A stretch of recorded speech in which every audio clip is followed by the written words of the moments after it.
Hi, welcome. I'm Chelsea Ducate, and I'm president of Red Envelope Consulting. I'm here to talk about workplace behavior.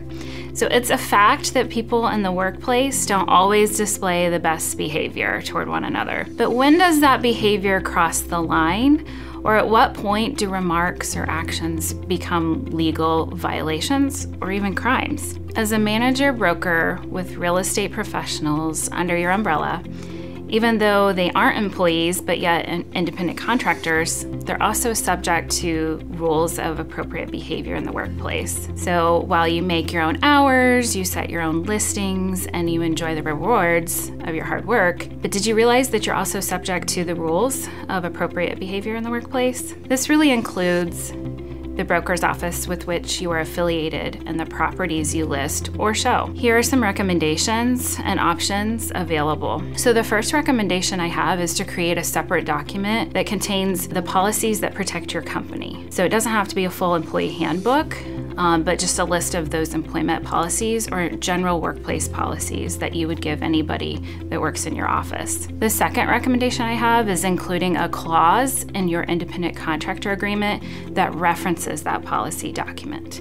Those two things can really help protect you and the people on site at your workplace. So an anti-harassment and pro-respect policy should really include some key things, like everyone will be treated fairly with consideration and respect. Reasonable accommodations will be made for qualified individuals with known disabilities. Discrimination and harassment will not be tolerated, and all claims of discrimination and harassment shall be promptly, thoroughly, and fairly investigated. Complaints are to be reported to management, HR, or through a whistleblower hotline. Managers and leaders must report any claim of discrimination or harassment, regardless if it's on their team or not. And substantiated claims are to be dealt with decisively by the administration of appropriate corrective action. All workers are expected to fully comply with the applicable laws and regulations and to refrain from any appearance of having engaged in any illegal, dishonest,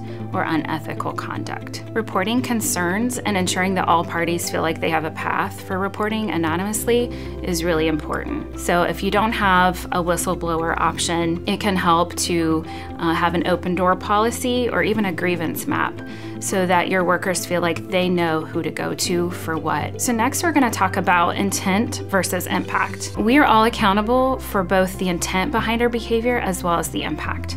So I think most of us can say that we come to work wanting to do a good job and not offending people, but the reality is that doesn't always happen and there can be impact. So a person's intent is not really relevant in harassment situations, because harassment is in the eyes of the beholder. So what matters is truly the impact of that behavior on the recipient and whether that person regards the behavior as unwelcomed. So let's talk about examples of what respect looks like in the workplace. So what does respect actually look like in the workplace? Well, some examples of respectful behavior is collaborating with others, asking them for their thoughts, practicing those active listening skills, setting boundaries with your coworkers, and following up and through on what you said you will do. On the flip side of that, disrespect can show up in a multitude of ways.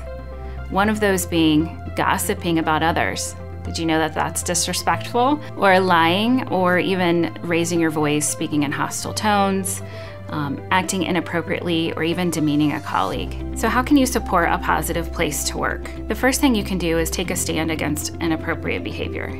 Secondly, you can foster open, candid conversations with and among your teams. You can express interest in your team members and colleagues and encourage that respectful behavior. Another thing is resolving those miscommunications early and those misunderstandings right away.